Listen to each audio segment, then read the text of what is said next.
दहशतवाद्यांचा हल्ला झालाय जवानांच्या गाड्यावरती, देशाची सुरक्षा कशी झाली आहे? कधी तुम्ही बघितलंय मोदीजी जे वारंवार काश्मीरमध्ये हल्ले होत आहेत किंवा जे नॅक्सलाइट एरियामध्ये हल्ले होतात जिथे आपले जवान शहीद होतात, कधी तुम्ही बघितलंय मोदीजींनी पार्लमेंटमध्ये त्यांना श्रद्धांजली वाहिलेली?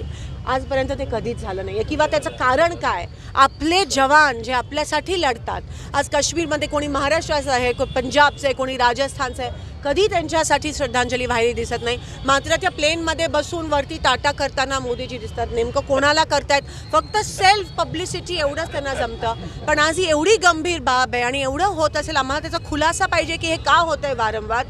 पण त्यांना फक्त सत्ता पाहिजे आणि सत्ता मिळवण्यासाठी ते कोणत्याही लेवलला जातील, काही पण कांड करतील आणि ते आपल्याला कुठे कुठे होताना दिसत आहे. अराजकता एकंदरीत आपल्या देशामध्ये केवळ ह्या एका माणसामुळे निर्माण होताना दिसते आहे. आणि मला भीती वाटते किंवा मला वाईट वाटतं की जर आपला देश ह्या दिशेने चालला असेल, आपल्या देशाने कधीच धर्म जातपातीवर आपल्या लोकांनी मतदान केलं नाही आहे, पण मोदीजी तसं करण्यासाठी आपल्या लोकांना जर मजबूर करत असतील आणि वेगवेगळे कांड ह्या प्रकारे षडयंत्र करत असतील तर त्या गोष्टीचा आपण सगळ्यांनी आज जागं होऊन या गोष्टीच्या विरोधात लढण्याची गरज आहे.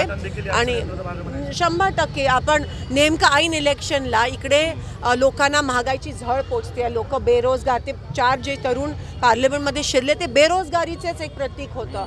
त्याच्याबद्दल काही बोलत नाही आहे, पण नेमकं इलेक्शनच्या तोंडावर धर्म जातपात ह्यांना सुचते आणि पोलरायझेशन, दुसरं काही राहिलं नाही आज त्यांच्याकडे यंत्र. म्हणून चला पोलरायझेशन करूया, ह्या देशाच्या लोकशाहीला आग लावूयात, ह्या देशामध्ये जे सर्वधर्म समभावचं एक सुंदर असं फॅब्रिक आहे ते आपण फाडूया, देशाची वाट लावूया.